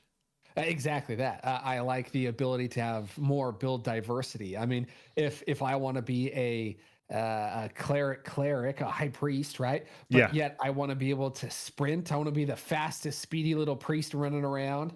Then having that option sounds great. Like if I don't want to block, if I plan to block not at all, I'm sure the universal skill set will help me spec into dodging and sprinting, which I think is cool. Yeah. And that's another cool thing is so passively, like there's different weapon passives in ESO for what you choose, and you get to choose how you want to play your healer or whatever. Like, so you said you play healer. So a lot of players play like a more tanky healer for that reason. So they have sword and board on the back bar so they can take some damage. Other players, like you just said, they'll utilize movement. And so there's a pair of boots that remove all snares and roots in the game. And so you can never get slowed or rooted by anything. So he would one of the guys I know would stack in speed. And so he would just be able to use his movement around his group in order to survive instead of tanking like everybody else. And so that allowed him to stand out in a more unique way on his specific class. And so it was the utilization of movement is obviously, it's really valuable in a lot of PvP scenarios. So, I think that's a really cool thing. Like you can choose. So if you want to be a cleric, you could be a tankier cleric, or like a more blocky boy cleric, or you could be a dodgy boy cleric. Like you could choose like different choices. And I like that choice. I like having the choice because then if you get bored playing one playstyle, you can choose something else and maybe not be bored anymore. So sorry, Ellis. Real quick, I see Ash's Moments in the chat. Are you a content creator, Ash's Moments? Have you seen that name before, Ellis? I've never seen that name before. Maybe there's a new content creator we're finding out about. John Prescott, appreciate you, bro. Agility-based builds are some of the most fun builds once played well. Exactly. Like cutthroat, glass cannony builds, whether you have high healing as a cleric or whatever, or high damage. There's so much fun. There's so much fun if you have the ability to do so. Soon to be. Okay. Yeah. Looking forward to it, man. While I was watching The Voices of Vera last, was it July, Else? It was probably sometime around there. I was like, guys, I think I'm going to start content creating, like listening to Else talk about stuff. I was like, man, this makes me want to start making content. And so it started, a lot of it started from there. Good night, Annie. Thank you for stopping in. Really appreciate it. Yes, thank you so much. Thank you for everything, you and Jamie. I don't know if Jamie's going to bed yet or not, but just in case. It was last July when we started. We're coming up on our 50th episode here pretty soon, which is crazy. Holy cow, dude. Yeah, it's what pretty. You got to do is start skipping them, because Steven has a thing for 100th episodes. So just start being like, oh yeah, we're doing episode 62. And everyone's like, wait, was there a 61 or was there like, and you're like, yeah, there was. Yeah. Shoot. Well, now I can't do it anymore. Well, we'll figure it. We'll figure out a way to like skip it. Each. We'll count this. We'll count this as well. Hey. Yeah. Welcome on in. Welcome on in to the Voices of Air with you. The Voices of Air. I'll be Excellent. nice. Oh man. I'll do my best nice impression. This works. You know, they're not Care Bears. They're PvE centric. That's my nice impression. That's really well done. That's really well done. Thank you. Yeah, good job, nice. Well done. Oh man. So Mia Nikoi says, I miss ESO reflector tanks, entirely gimmicky but awesome. Yeah, like they had sap tanks. They like there's just so many different play styles, and like that sort of stuff is so cool.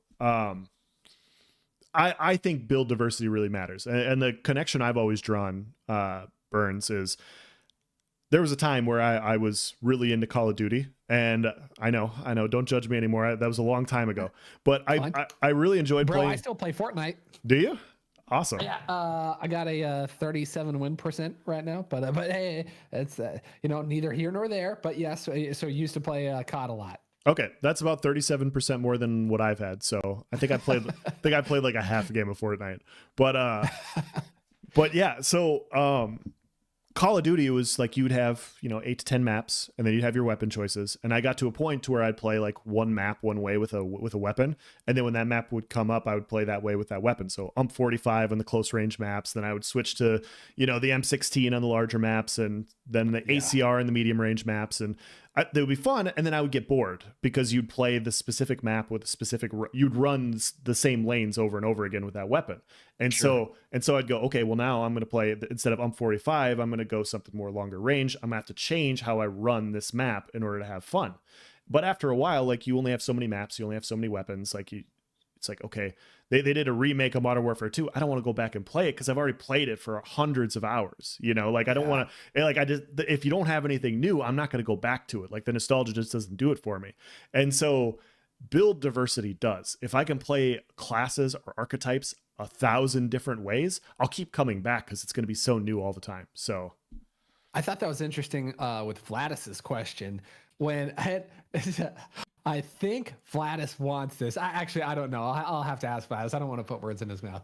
But when he was like, hey, are we going to be able to test out any of the archetypes? Because it's a point had some merit to it that, hey, when you hit 25 and you pick a secondary archetype to then make your class, that's there is some investment apparently in switching that secondary class. You can't just do it like that. And so Stephen was like, well, no, we're not going to have some sampling system. I mean, I don't know how you would even incorporate that without it feeling like a ridiculous gamey system. But it was an interesting idea. But the idea of when you hit 25, you're making a decision. What I wanted him to say was, and that's why you can watch all of our wonderful content creators, because they'll be talking about all the different builds. They'll make YouTube videos, and that's I thought that was an interesting question.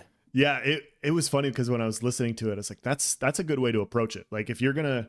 You don't have to have, like, I do like having the choice in game, but having, like, making your character choice, your class choice, like, be a decision, I think is important. And so I sat there listening to that question from Vladis, and I was like, I see both points of view. Like, I see both points of view of having, like, a general outline of what the class is. Like, hey, if you choose this is kind of what you get, like, whatever. And then the other point of view is like, I just like I'm going to go on YouTube anyways and see content creators playing different classes. And I'm going to be like, okay, that looks fun, or that doesn't look fun. And so having both of them made a lot of sense to me. One thing I didn't like in New World was how there weren't classes. People are going to laugh at me. I had I played 2,000 hours, more than 2,000 hours in New World. More than 300 wars. I played very hard for that first year. And I think I had 3 weapons leveled up all the way. I didn't. I was not. I mean, I played the healer class. That is what I played. I essentially made it a class game for me. I Yeah. wasn't like the other people who, you know, would trial all the different builds, and I can understand from a certain point of view how that's you know fun to do. But I didn't like how when some popular YouTuber would say, "Hey, this is now the meta," Yeah. everyone had the option. I mean, healers, tanks, bruisers, bow, musket players, they all could just swap almost instantly Yeah. to that build because it was the meta. Whereas in Ashes, yeah, your archetype, your primary is always the same, and Yep. then your secondary takes some amount of investment to change. Yeah. And so the fact that uh, there is that investment to change, it's going to make people less likely to try to jump towards whatever you and I deem to Yeah. be the meta, right? Yeah. Like it's going to make people try to figure out ways to make their classes work. They're going to push the envelope with new things, and I like that more. Yeah. So I have two things. Number one, I could go on a really long rant about how annoying the word meta is to me, like how it's useful, but just how people just abuse the shit out of Do like you what. watch Critical Drinker on YouTube? Do you know who that is? No, I do not. Oh, okay. Highly recommend. He's a movie reviewer, Okay. but he says the message, and he says that every time in my videos when I talk about the meta, I go the meta. Okay. Yeah, that makes Sorry, sense. anyways. No, I've heard that before. Okay. So you have a reference for that. That's excellent. Yeah, when it comes to like what people believe the meta is, it's fine. It's typically like really good, and it's typically easy to get your hands on or easy to play. And so, but it's not always necessarily the best is the point that I want to make. And that's the shit that drives me off the wall. Jamie brought up a good point, and he's like, yeah, he goes, I like the old school rock, paper, scissors style of MMOs because it helps combat the meta. And it's funny that you said that, Jamie, because I'm just going to come out and say right now, I'm like probably weeks away from making this video, but that's one of the videos I want to work on. Is one of my issues that I've had with other MMOs in the past is how, I mean, Burns, you could talk about it like very clearly. Like there's a point in time in New World where muskets were just fucking nuts, and everybody's running or as bruisers, or it didn't matter. Like everybody just hopped on the exact same thing, right? And because it was the most effective. Because you have rock, paper, scissors, that might not necessarily be the case in this game. And that's the best part. So if all of a sudden, like sorks, or sorry, I keep saying sorks, I'm sorry, mages, because mages might be like the most dominant thing, maybe rangers the hard counter. And you're running across a very meta mage group because they found a YouTube video and they're all applying it. If you're fighting this group, you're like, hey, let's go stack some rangers and we're just going to hard counter the shit out of these guys. And maybe it's still overtuned and like you don't get that hard counter, but those hard counters like really stop people from stacking into the cheesiest shit because you can get countered potentially. So I posted this on I can't remember which video this was. It was maybe 2 months ago. It was when I had a board exam coming up, so I had to quit New World. I had a hard stop coming up, but my guild, we had just transferred to the biggest server in US West, and we were, there were only a handful of servers left at that point, but we wanted to fight the big boys, and so we took Brightwood from them, and then, dude, we declared war in Everfall, which was the financial capital, right? Like everyone is in Everfall. You made the most money in Everfall. And I knew because we had fought them previously and we had lost. We fought them, I think, maybe at Windsward and lost. That they were running a certain build. All their guys were running a certain build that was super meta. All the YouTubers were saying this is the way to go. All the sexy players, as sexy as New World players can be. All the best players were saying, "Oh, this is the best way to go." And it was a lighter build. It was a light armor and it was a medium armor build. Yeah. And this is simple. This is an oversimplification, but I changed our roster up for this war and made everyone go more heavy. And so it was hard to get in the fort. You have to capture the 3 points outside. But once we captured the 3 points outside, I knew we had the meat. It was over. A thick roster. Like our HP was high, our armor was high, and it was fun because doing a counter to their stupid meta Yes. won us ever fought. It's just like these guys were livid. They found me afterwards in I think I was at Windsor and I was chopping trees, and they just like all started attacking me. My guild we had an unwritten rule that you would flag for PvP and then you would unbind your flag button because we wanted everyone to PvP all the time, so you had to get good at it. Like someone would be like, "Oh no, I got outnumbered," and we'd all say, "Good." What'd you learn? How'd it go? Like, so they all found me and ganked me afterwards, and it was so great because I could tell how pissed they were. And because they were the guys, they had been given that territory by all the big boys who had quit the game previously, and they were just the ensconced defenders. They had held it for 10 or 11 wars or whatever. But here we are, this ragtag of guys, because we didn't follow the meta, because we went counter to the meta, we out-meta them and we won, and it was awesome. And then I quit, and it was the best ever. Yeah, that's excellent. So I was listening to that's the types of stories you can get in big MMO wars that really like resonate for a while with how cool things are. But it reminded me of this meme that I found a long time ago. And this shit just perfectly encapsulates, in my opinion, exactly what you're talking about. So I'm gonna put it up on the stream here real quick. We'll go like this, then we'll go like this. So I don't know why. Well, I do know why, but this shit kills me all the time. So it's exactly what you're talking about. So it says, I only pick scissors. So it's a rock, paper, scissors, guys. He's like, wow, who could have guessed another lame ass rock user ruining the game for everyone as usual? You did it, man. You got me. You beat me. You win. I bet it must have felt so good. This is what's wrong with new heads. They don't get it like we used to. We really got to change the rule set, dude. It's not fucking fair anymore. Like, how many people Dude, that's perfect. How many people have you experienced like this in a fighting game where they're like, oh yeah, you're using this cheesy shit, like they're literally on like one of the strongest things imaginable and you just know what the counter is, and they're like, oh fuck you, dude, fuck you, how dare you play the game? And it's, I don't know, there used to be a phrase, it was GGWB, not WP, like well played. One of my friends in the guild was like, hey, this guy said this to me outside of Windsor, I was dueling him, and we're like, oh yeah, it means good game, war build. It meant he was running a build for wars, not for 1v1. So he was coming up with an excuse for why he lost the duel.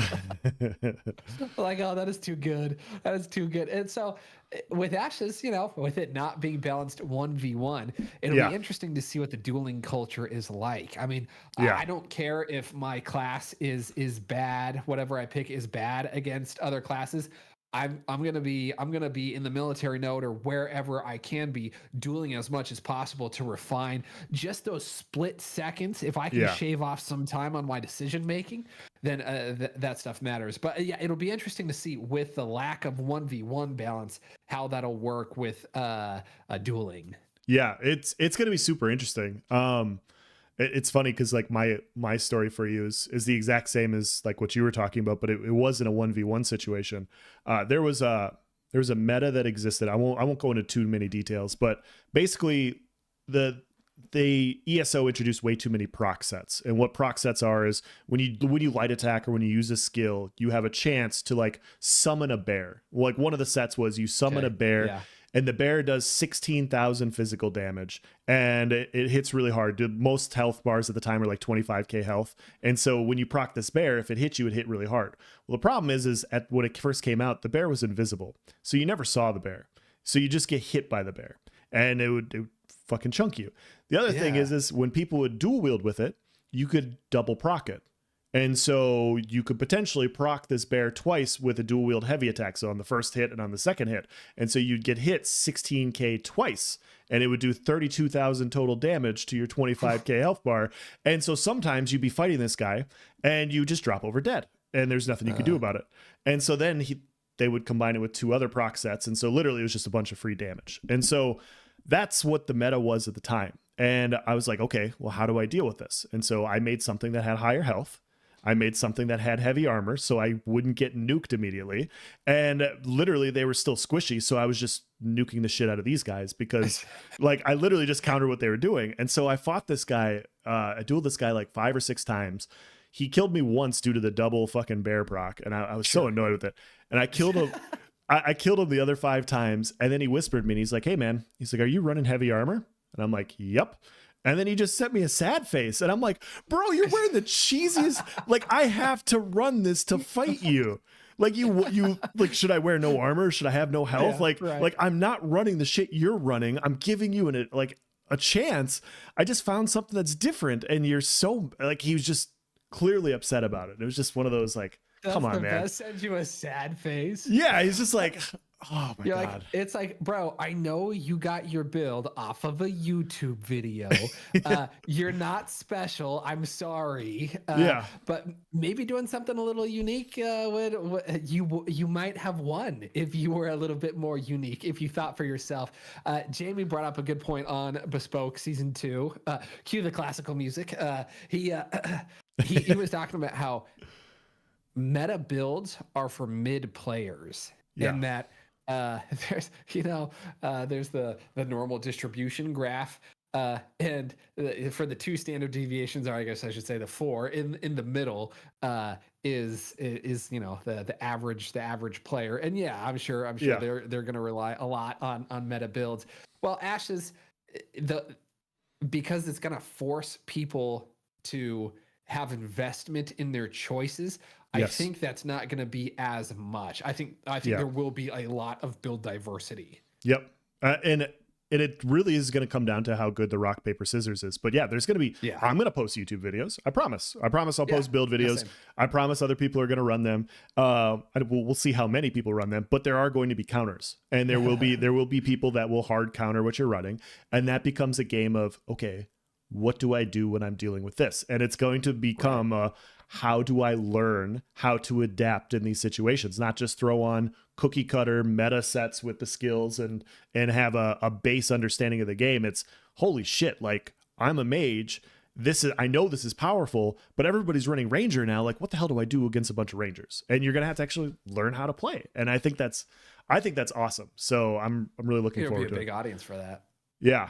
And I think, and that's what I always used to do in my build videos for ESO. I'd be like, hey, this is what I'm using this build for. Because I'd always have people go, oh, you have way too much mitigation, or you don't need this, or you don't need this. And I'm like, I do need this for the types.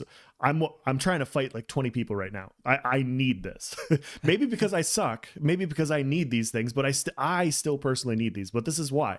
And if you don't need these are your other options. These are your other choices. And you go into that way and you give people the tools to, expand their gameplay. And I think that's what Ashes is doing, just organically, I guess, through their design. I think so too. When it comes to build guides and all that stuff, I'm going to play every class. I'm going to try to learn every class, but I think what I'm going to do is I'm going to call it Copium Labs, and I'm going to do like just healing stuff, like stupidly deep dives on healing. Like what procs and like different analysis of different healing builds. I think that's where I'm going to try to find my niche. Because I'm not gonna be able to do fighter videos nearly as good as I feel like my healing videos would be. So I think that's probably what I'm going to niche down for. So I will say this, you'll have players looking for different things. You'll have players looking for the top end, like duelist style builds. This is my experience in ESO. So but you'll have people wanting those types of builds. For me, I played everything, and I would just say, hey, like I tried the meta. This is the meta. It's very good. This is what I got comfortable with, and this is what I like more. And so and then you could go into detail and explain why. It's not you establishing an expertise on the class. It's you saying, my preferences are this. I like this for this reason. This is why I chose this. And then the players can decide if they want to play it, if it looks fun or whatever. And so, I can see that. Yeah. And so, I mean, it's just that way, if you don't want to just do healer content, you know, for months on end, then you can go, okay, I'm going to be a fighter. I want to kill something. I heal stuff. I do healer content for months on end. Okay. Okay. Fair enough. I couldn't do like, I'm not just a healer. I couldn't do the same archetype, I think, for like 6 straight months. So, but that's in me. New World, I should. No, I'm glad I didn't. Like make videos and stuff. I ran Life Staff Ice Gauntlet, which was a meta at some point, and then became out of favor because then everyone liked to use the rapier. But then I started using spikes. What's the ground spikes for your ultimate? I can't remember. Leeching vines. Yeah, right. Yeah. I did Ice Gauntlet and Vines with Life Staff, and I would make compilation videos of not me healing in wars, but me like setting up kills for my 5-person squad with Ice Wall and with Ice Spike, and with the Vines. Excellent. And dude, it is so much fun, man. That was, and so a bunch of people started copying it again after. But it was a good time. Yeah, and sometimes it comes down to fun, like sometimes fun over effectiveness is just better. But yeah, it's funny, like it's the same thing in New World as it was in ESO. You'd have people that would say, hey, this is the meta, you got to run this, you got to run this. And I didn't play wars, but I would watch content creators talk about like the wars and stuff. And I'm like, okay, well, it's good to know like what the high damage things are in this scenario, because if I ever want to go over there, I want to know what I had to work on. But I also had to, I just kind of want to know if I'm fighting like a big outnumbered fight, like what's the best for that scenario. And for when Nice and I were playing last fall and into the spring, we're like, dude, Spear is so fucking strong. Like Spear is just it still is. And now, like I still watch some content creators in like the last 2 months, the people that I follow, they're like, yeah, we just started throwing more spears into our war comps. They're like, we just started throwing more spears into our war comps because it's really good. And like, we've started to find out you can't have enough spears. Like literally, he's like, I'm pretty sure everybody's gonna run a spear. And I'm sitting here and I'm like, bro, and it's not this person's fault, right? It's nobody's fault, but the spear existed that way for like 5 months before they figured out how powerful this weapon is. Spear's really good now. Yeah. And it's like, oh wow, spear's magically powerful. It's like, no, it's always been this way. So the previous 5-month quote unquote meta wasn't actually like the best in slot weapon. It wasn't. And they just figured out something better. It's the best that they knew at that time. And so that's why it was always the funny thing when I hear people like, oh yeah, you run this, it's meta, it's BIS. It's like, no, BIS is what you know. There's so many things we don't know. Like you can't just say it's best and like, oh, it's time to shut off my brain and stop thinking, because that's when you fall behind everybody else that still is thinking. So yeah, agreed. So dude, as we wind down, I wanted to ask you, what did you have any other takeaways from the AMA? What else what else were you impressed by? What other takeaways did you have? I was impressed that Nice just unabashedly asked as many questions as he did. Like he got called out for it multiple times, and he was just like, "I don't care, I'm doing it." Like straight ahead.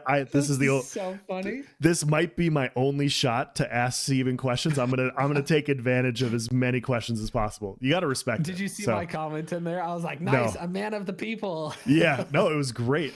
And I'm like he got called out, and I'm like, oh, he got detected. Is he going to keep going? And he's like, I don't care. I'm going to ask questions. You could say no, but I'm going to ask him. Even who's keeping track at this point? That's I kept track. I kept track for fun, but yeah, I thought it was hilarious.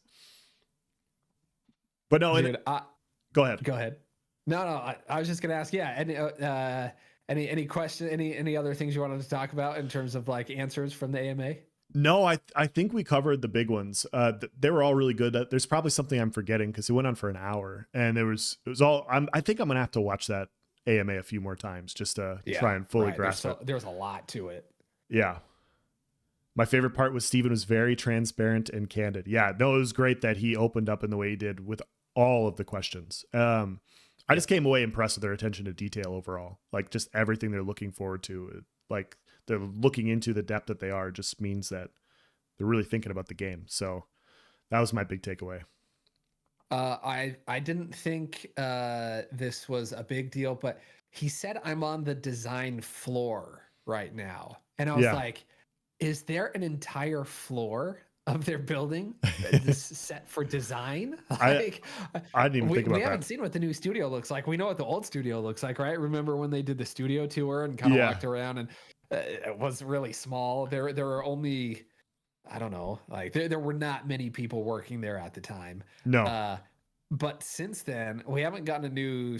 I mean, that winter video. Do you remember when he did the winter recap?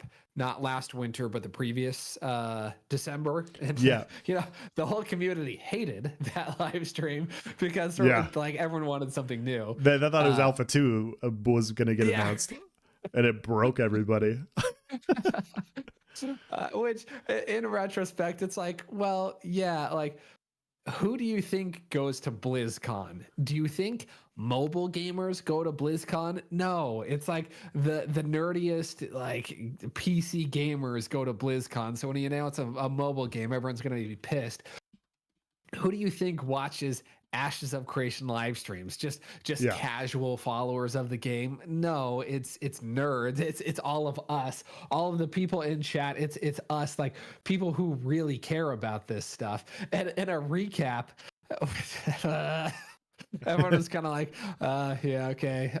Or what was that? You know, when they used to do that in sitcoms, they do the clip episodes. Do you remember? Oh yeah, those? yeah. Yep. Yeah. The blunders when or it was whatever. just like clips from previous episodes, and it was always such a letdown, and that's totally what that was. Except we got to see a lot of the new studio, and there were a lot of good nuggets in there since I've gone back and watched it. But still, it was that one was so funny. They're like, why didn't everyone like this? Well, who's your audience right now? Yeah, it was funny because I don't really remember the live stream that much, because the cope from what happened from the live stream kind of was like, that's all I remember from it. I remember like before that there was videos coming out, there was other content creators talking about, hey, you know, they're spot testing here, we might get an Alpha 2 announcement in December, Alpha 2 announcement in December. And so everybody's like, okay, well, I'm not going to get my hopes up. But by the time we got to December, like everybody got their hopes up. And so remember when March was going around, everyone was like, no, it is March 2023. Narc was saying in his videos, everyone was talking about March for some reason. And then it was, man. Vladis. So I remember I would listen to Vladis's podcasts in like retrospectively. I watched, I think, his oldest stuff first to catch up, and he had a huge back catalog, and so he was just getting so excited for that March announcement, and then for him to just be shattered afterwards. That was so funny. Yeah, those things broke. Like sometimes I don't go into the Ashes Discord for this reason, because you never know what's going to break the entire community over there. But that was one, like, where the entire chat was just broken for days. They're like, this game's never coming out. Alpha 2 is like, this game's done for, blah, blah. Like, it was just pure doom everywhere. And I'm like, holy shit, guys. Like, they never hinted about an announcement, but everybody kind of thought, and it just broke. It was totally community created, right? Yeah, so funny. All the doomium from that. You know, certain content creators peddle quite a bit of doomium, especially in their live streams now. So it's funny to watch. Apparently it sells, so I guess. I guess so. Well, yeah, man. Thank you for stopping in. Where we went on way farther than I expected. I was like, dude, this is gonna last an hour, and then I was like, no, dude, thanks for having me on. It's so fun talking with you. As always, bro. Yeah, you want to once again plug your channel, plug the stuff you're working on, maybe like as a sneak preview? Oh, yeah, sure. So I got three videos right now. So first, I talked with Grappler. He made the numerology video of when he thinks Alpha 2 is gonna be. He's really funny. He does a bunch of Legends of Runeterra stuff, but he wants to start getting into Ashes. So he and I talked about non-consensual PvP. And the theme of that video is no means no, except when it means yes. So that'll be fun. And then after watching the Blue Squadron video, you'll have to watch it. After watching that, I want to make a video talking about if following Ashes of Creation is more of a religion than it is following a video game, because there are a lot of correlates. And then in that video, I'll slice a bunch of stuff from Blue Squadron. For example, the dude talked about how he worked in a genetics. He worked doing some genetics at some point, is what he said. But then to not understand, when you mate two heterozygotes, that you could end up with one homozygote with a completely separate phenotype, that blew my mind. And so I'm gonna have to talk about that. And that'll probably be in that video. And then a long-term video that I'm working on right now is the neurochemistry behind why current MMOs suck. Okay. And going to talk about dopamine, and going to talk what it does as a neurotransmitter and as a neuromodulator, and how goal setting and rewards are very specific. There are very specific pathways that have been forged in humans since as long as we've been alive, which, according to the fossil record, several 100,000 years. And so that we don't change. Evolution is a long process. We don't change because a board wants us to at the drop of a hat, because they want to start siphoning money out of us. Sure. So hijacking the best games cater to that neurochemistry, those neurochemical pathways. Unfortunately, what we have lately is AAA studios who are too in their own heads. They're getting too five head with it, trying to extract money from their player base, that they're not making good games. And what makes good games, and the neurochemistry behind that. So that's what those That'll are the be fun to videos watch. that I'm working on. Great. No, that's awesome. Yeah, thanks, man. None of my videos are going to encroach anything close to that last one that you just said. I do like one video, maybe two videos a month, right? Yeah. So it's not, I don't come out with many videos. Yeah, so I've had to take a break for the last couple of weeks. The wife and I have been trying to buy a house, and we just got our offer accepted. So we're in the process of selling this. Congrats. Yeah. So I've had freehold. Yeah. And so that's what I've been doing. That's why my content hasn't been going out. I have like 10 different videos I want to work on. And the one that I have like recorded that's going to come out is going to be about loot drops, my opinion on loot drops, and just how I think loot drops in general are shitty game design by MMOs, where they just literally put in like easy to complete content with really low drop chance, and it's just the lowest hanging fruit to have somebody put hours in the game. And it's just it's so fucking lazy and bad. It's just really bad game design, and I hate it so much. So I'm doing a video on that, and it's gonna come out here hopefully this week. That'd be fun to watch. Yeah, I have that video. I have the video that Jamie was talking about metas and how Ashes of Creation will attempt to buck the meta as far as combat goes. That one will take a little bit more time. I don't know when that one will come out. But those are the next two that I'm working on. And then I have, what was the other one? I have a notebook. I just don't remember them, but I have them. When I have more free time, I'll be working on them, and they'll come out when they come out, I guess. So, but yeah. Oh, also a couple of things to watch out for else in Bespoke Season 3. Let's go. Okay. Yeah. And then, because Bespoke. So Else is moving to a new house. He's gonna get a camera. He's gonna be on Bespoke Season 3. That is, I'm just plowing. I am not thinking that there is any chance that he doesn't get a camera and we don't do Bespoke Season 3. And then also, Else, I gotta get you. I got Nice as it. I've got Jamie's been in it. I gotta get you as a voiceover from one of the characters in my animations at the beginning of my videos. I get to do character acting. Yes. Okay. Voice acting. Okay, perfect. Like, can I use it as, I just want to get this in writing. Can I use that as a chance to apply to Intrepid for voice acting? I lost you for a sec. Say that again. Can I use it as like a resume builder for Intrepid for their voice acting, and just say, hey, like, me and Nice are better. Like, you should hire us for free. Yes. Okay, perfect. Yes. Nice did the voice acting for my animal husbandry video. Oh boy. And so I'll figure out what you'll be the voice for, but it'll be great. Whatever it is, I'm sure it'll be great. Yeah, I'm in. Just tell me what I have to. I needed like I need to get into the character, you know, like Heath Ledger and Batman, like when he was the Joker. Like I might need a week to like really like live the character, but Because you're I'll so do meta. it. You're a meta actor, else. I really am. Nice says, I make videos about skill trees. Relation does a video about the history of neuroscience, black holes, and the effect of gravity on MMOs and how they correlate to ancient Egyptian aliens.